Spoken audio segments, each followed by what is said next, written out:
Okay, so tell me a little bit about yourself and like how you got started in the community. I almost forgot to mention to thank you for being on this podcast. So I'll get that out of the way. Okay, well, my name is Adero Knott. I am a congenital amputee, disability advocate, guest lecturer, and most importantly, a disability tech or social impact entrepreneur. I am the founder of AK Prosthetics. I started that company back in 2016.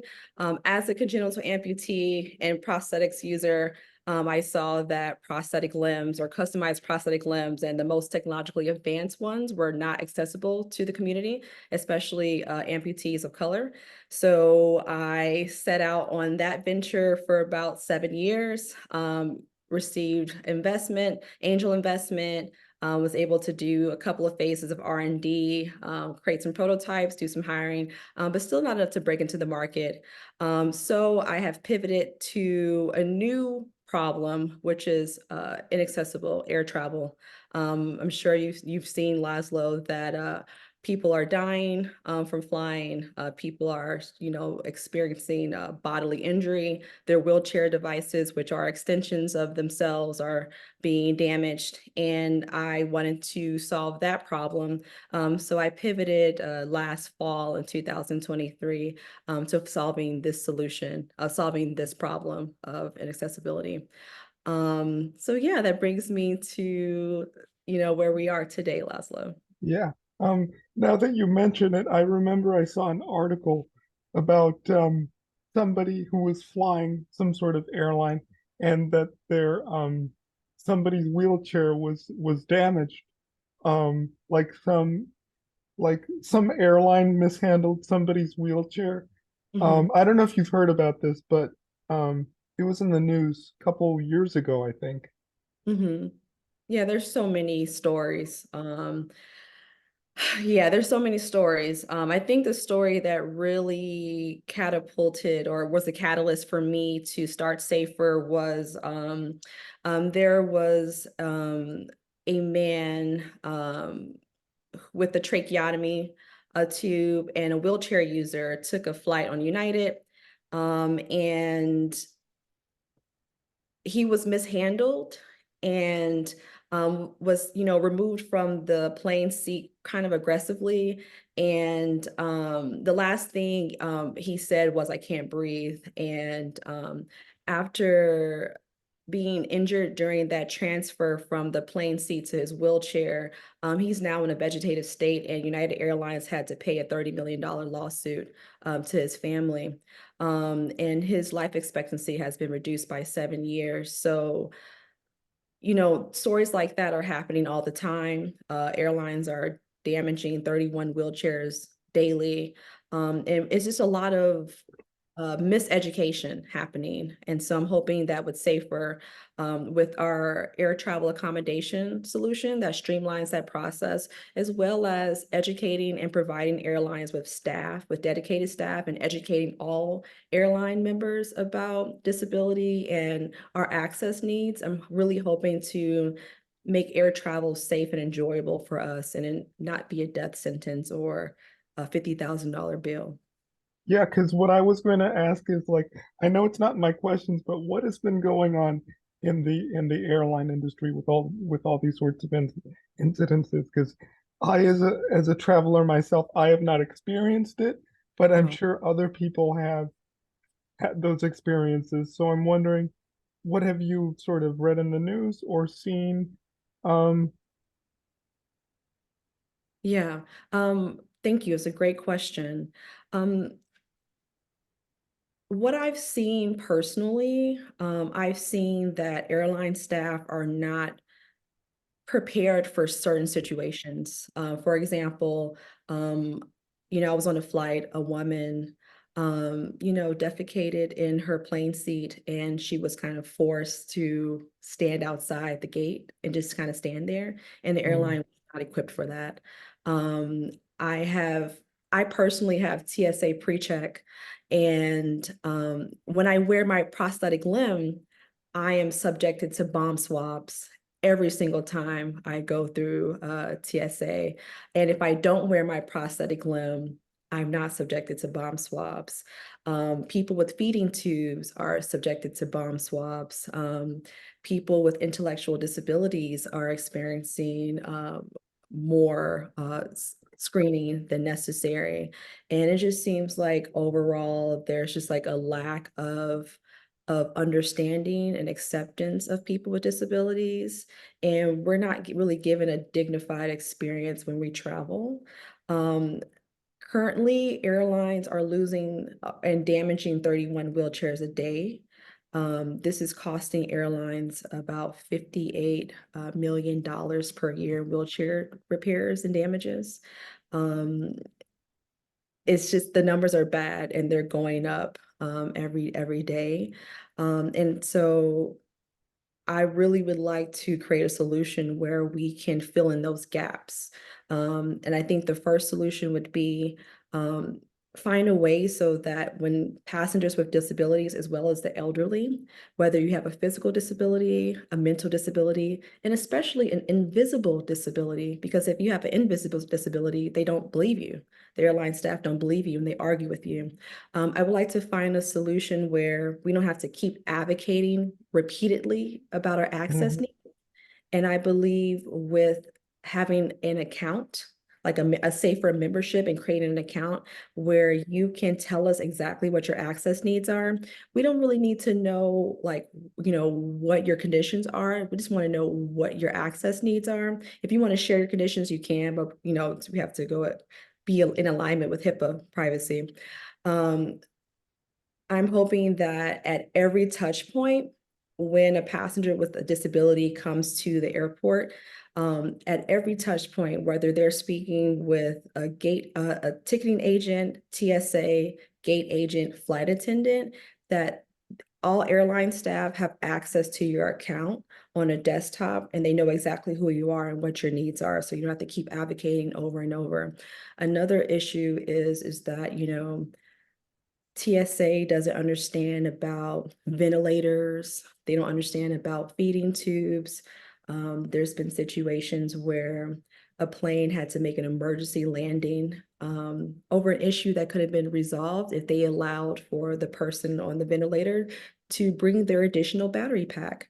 Their initial battery pack, the power died in flight, and their caregiver was forced to give them manual oxygen via a bag, and they had to make an emergency landing and be rushed to the hospital. And this airline didn't apologize, didn't make any amends towards this type of thing. And the biggest issue was that flight attendant told them that if you bring this additional battery pack, you won't be able to take this flight. So this person almost died over lack of education. And we're dealing with human rights issues now. Hmm. Yeah, yeah, those are some really powerful and impactful stories. Because I was going to ask Allie about this, but what do you think airlines get wrong with people with disabilities? Because with all these sorts of incidents, airlines they just don't know how to handle a person with a disability or are often trained. I remember, and Allie can speak to this more than I can. She was on a flight to a conference, and for some reason somebody, you know, mishandled her or something. I'm not sure what the incident was, but um, I think she had a bad experience with an airline. Again, she will speak to this more than I can, but it goes to show like airlines aren't properly, they don't have the tools to handle people with disabilities, but it's just, an ongoing problem. Yeah. Um, I would say the biggest thing that airlines get wrong with handling or dealing with passengers with disabilities, and I just want to get this number out there. Disabled people, 29 million disabled people travel every year, and we are spending $58 billion on travel. So the business case is there. Okay. We know, the social impact, but the business case is there. Right now, airlines are removing, they're basically want to remove any type of accountability from themselves. So they're using like, a third party vendor. And I would Mhm. say the biggest issue is that it's not streamlined. There is no standard. Every single airport, different carriers has a different process for how they handle accommodations. I really believe that we need to standardize the accommodation process for the United States as well as globally. So everyone's operating on the same system, everyone's receiving the same education, everyone's receiving continuous education. Right now, they're just delegating all risk to third-party vendors and hoping for the best. And if a wheelchair or a person is mishandled, I think they're just chucking it up to that's the cost of business. Now,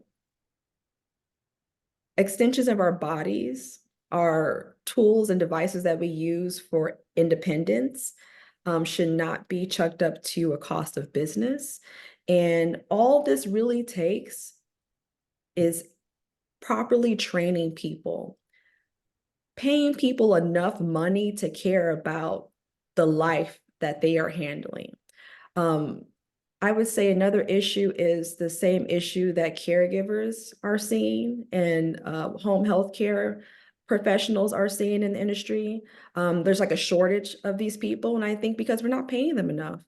So the second part of SAFER is to have a staffing agency where we are providing the training, we're educating people, we're going into these facilities, we are, making sure that everyone in the airport understands disability, understands what they're dealing with, are prepared to deal with people with multiple disabilities, people with invisible disabilities, people with intellectual disabilities, people with short-term disabilities. Maybe I'm pregnant or I broke my leg or I'm elderly and I just can't, I need help.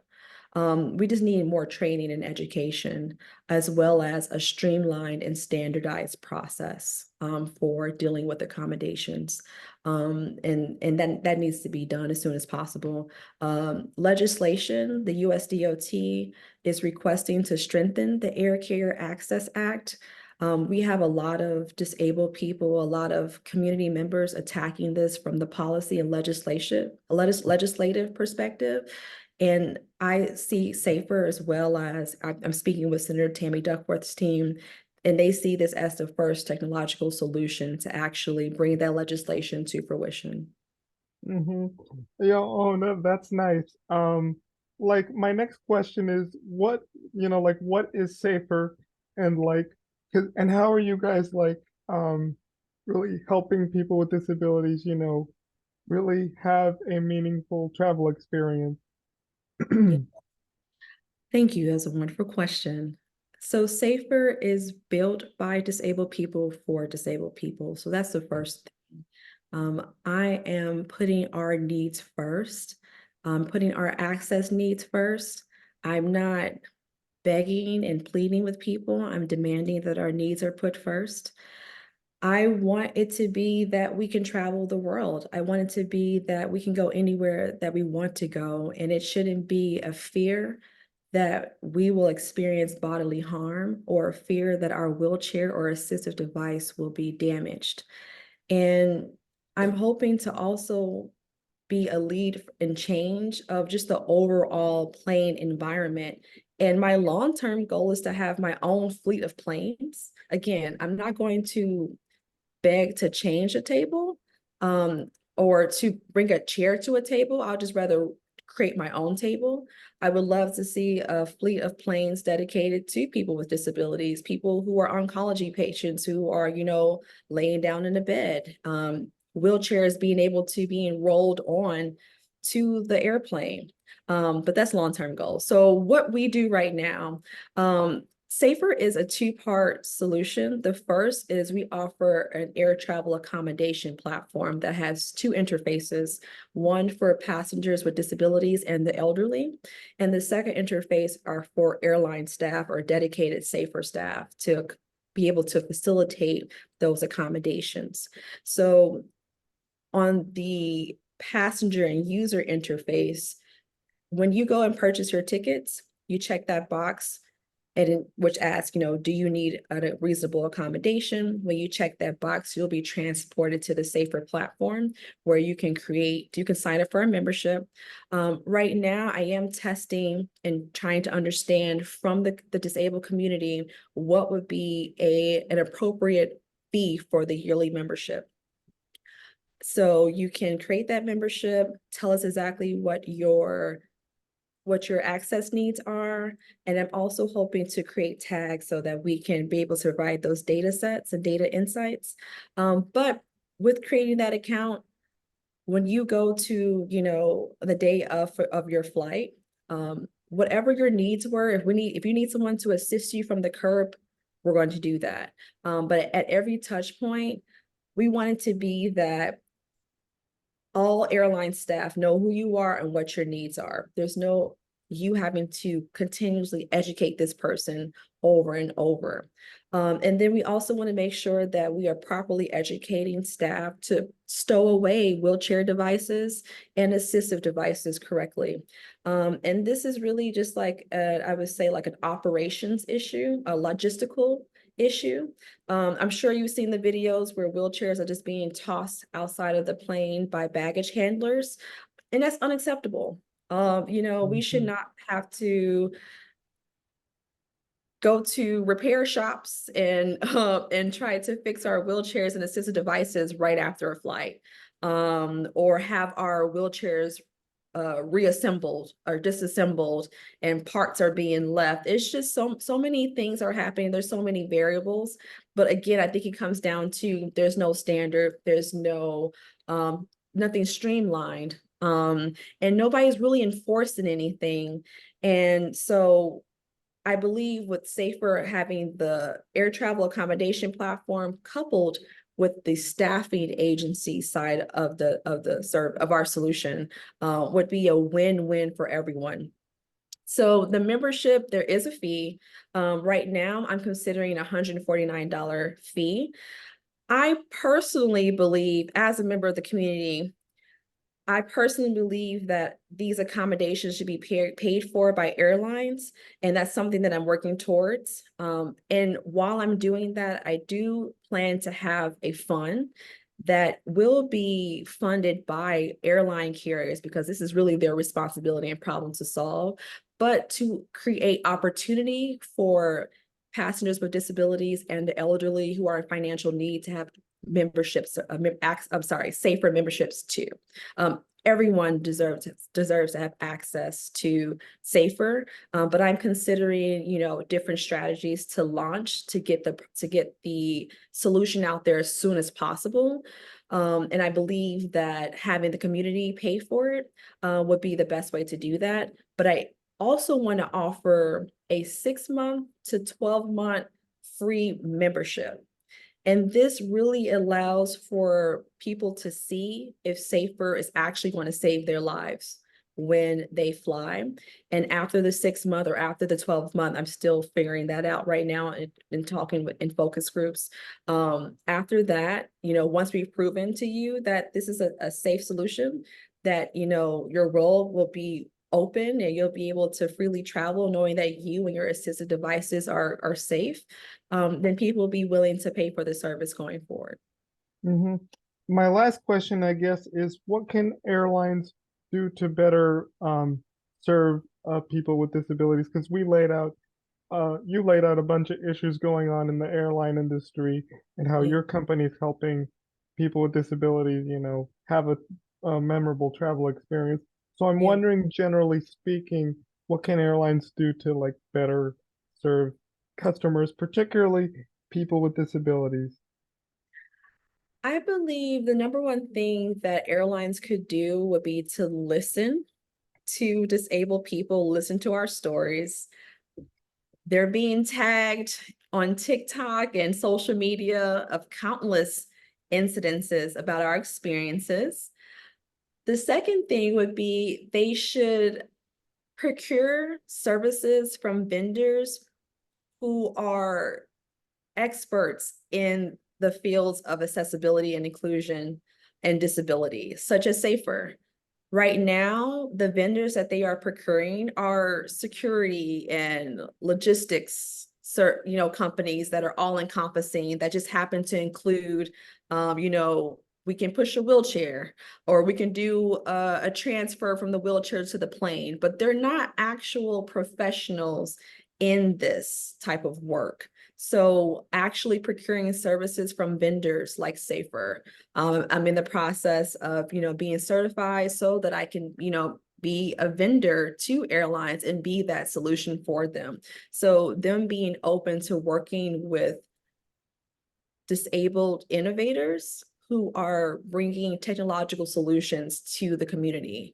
And then working with us and having an open mind will be a win-win for everyone, because airlines need to do everything they can to show the 29 million passengers with disabilities who are traveling every year and who are spending $58 billion a year on travel, that they actually care.